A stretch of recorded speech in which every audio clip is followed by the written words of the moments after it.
Continuing with stomach 29, the return, Guilai. I think it's interesting that the character for Guilai refers to the arrival of a bride back to her husband's family, or to send a present of food, or to lead or to guide, or to send or go back. And then the second part, the lie, refers to ears of grain hanging from a plant, sometimes refers to the future. And so this point is classically indicated for returning the condition and health and well-being of the uterus and the genitals back to normal. This is a great point for excessive cold as well as deficiency disorders of the lower jiao that particularly affect the uterus and the genital region, resulting in amenorrhea, irregular menstruation, dysmenorrhea, masses, right, fibroids, uterine prolapse, inguinal hernia, even difficulty conceiving, as well as genital pain or swelling, the genitals, impotence, seminal emission. So all of these generally refer to the invasion of cold into the lower area. That's what's creating the stagnation. So like many of the points along the lower jiao, including the stomach points, the kidney points, and spleen points, palpation really is key, along with looking at the signs and symptoms together. Especially if you're experiencing a deep pulse, and perhaps deep and slow, and maybe even choppy in the pulses of the lower jiao, which indicate some kind of stagnation or pain, especially of blood and qi due to cold. And as you palpate these points, perhaps one of them will be more asher than another, or one of them will stand out to you in terms of how it feels under your fingers. But this is a great point to bring warmth by virtue of bringing qi to the lower jiao and through these reproductive areas, including the uterus. And if you think about mental and spiritual cold, you know, one retreats from the world, one pulls back into oneself, becomes paralyzed, maybe from fear or fright. This is also another point that's very useful to do for people who've experienced some kind of trauma or violation of intimacy, leaving them feeling cold and unnourished and unsupported, and a bit frozen on the body, mind, spirit level because of some unfortunate event that violated their trust or scared them or shocked them. So this is a nice point also to do with moxa, if you can. Obviously, approaching this area with a lot of respect and gentleness. And this is also a little bit about how we experience the cycles through our life. Again, this is on one of the points along the trajectory of the lower stomach. So again, you know, the cycles of our life that are punctuated by experiences of integration, you know, how we integrate transitions from childhood into adolescence, adolescence into adulthood. You know, there's a little bit of a hint towards the 8 extraordinary vessels, again, which can be accessed via stomach 30, the point just below this, along the Chongmai. But again, Earth deals with transitions, and transitions incorporate cycles. And so obviously the stomach and, the Earth and the liver work with the cycles of the menses.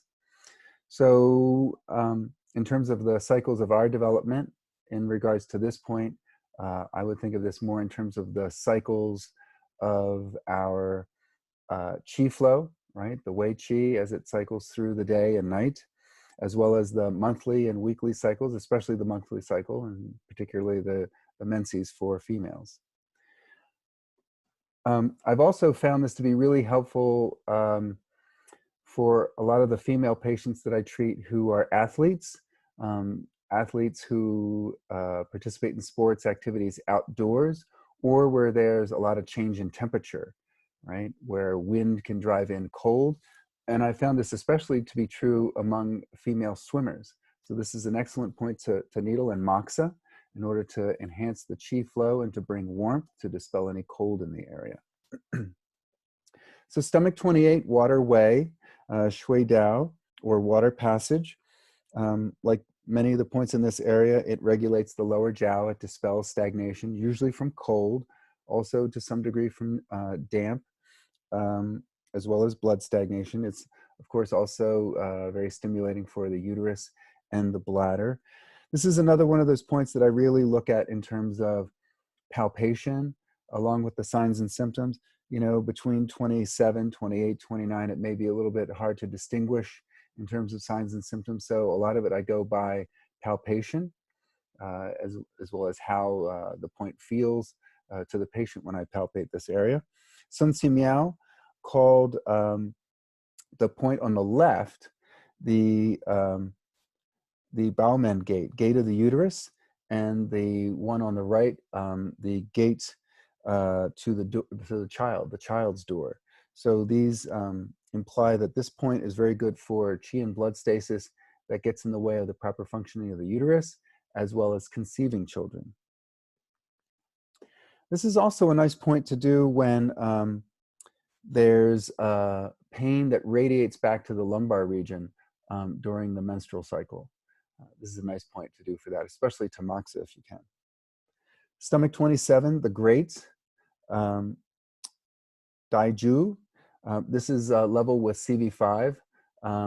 Again, the point CV28, just to backtrack a little bit, that's level with CV4. So this is a nice point to do in combination with CV4 to really support the chi and blood and bringing a lot more warmth and juiciness to this area and to the functions of the stomach as well as the uterus. So stomach 27 supports that.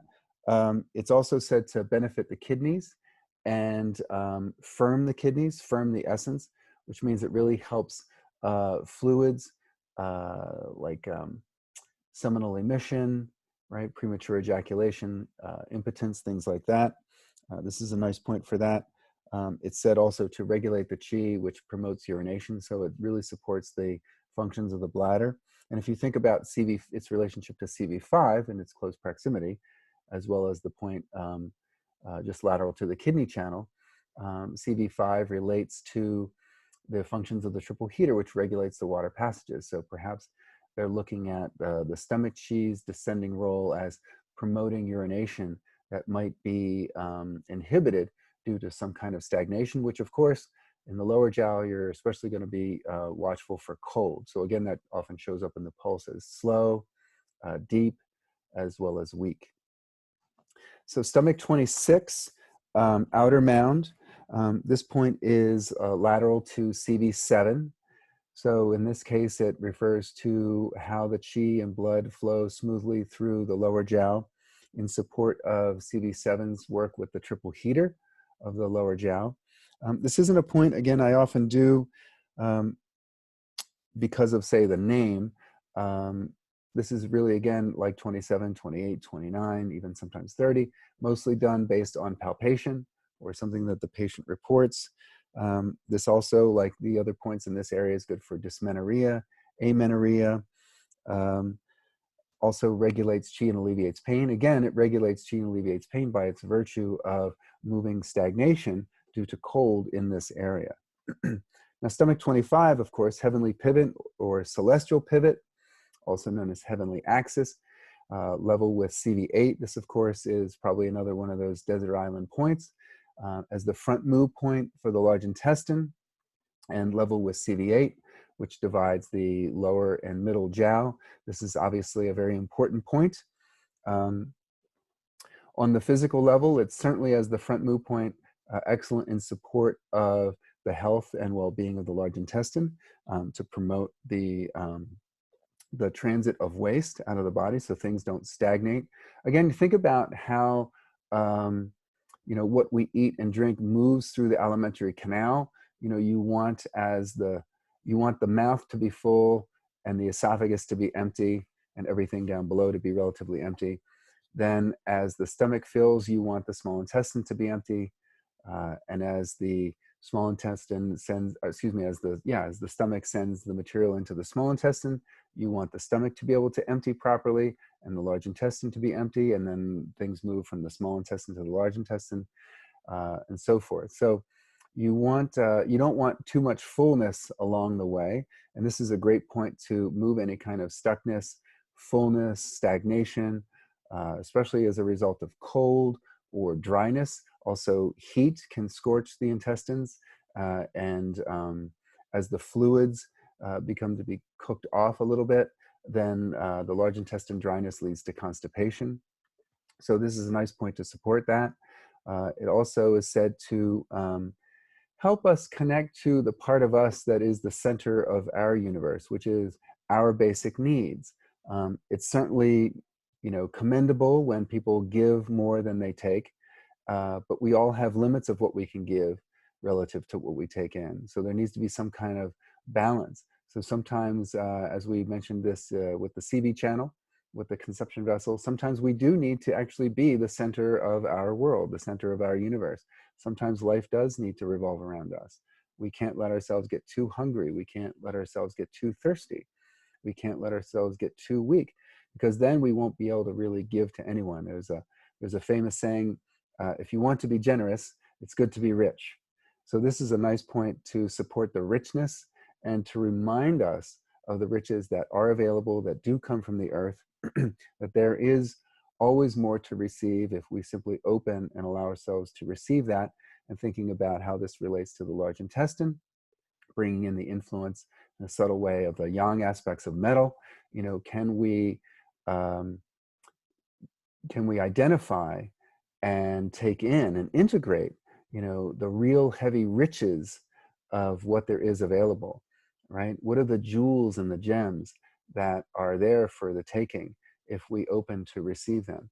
And again, the large intestine reminds us that we are not meant to hold on to anything. Earth does like to store as well as transport and transform.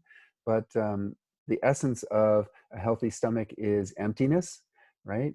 It needs to be only maybe, as my teacher used to say, a third filled with food, a third filled with liquid or water, and a third filled with air. So also, we're not meant to graze all day. We're not meant to just take in, take in, take in. It overwhelms our ability to integrate and to process, and then to draw the virtues of the harvest from that. If we're constantly, if the stomach is constantly churning, it's almost like constant thinking. We need to let our minds rest occasionally. And as they say, so goes the mind, so goes the belly, and vice versa. So this is a nice point to help our faculties of thinking, clear thoughts, pure thoughts, thoughts that are very clear about what's essential to us, and to be able to take from any situation something of value, right? So that we can see that there really is nourishment. And this is also a really good point to help people who are really caught in the spinning of their mind, especially if they have a hard time falling asleep because it's now affecting the heart. It reminds us to take what we've inherited, from our parents, from the current situation in our life, and take that and combine it with what we've acquired, past experiences, past information that we've acquired, and make something really nourishing that we can then take and use for ourselves, but also then give away. Again, this balance between giving and receiving.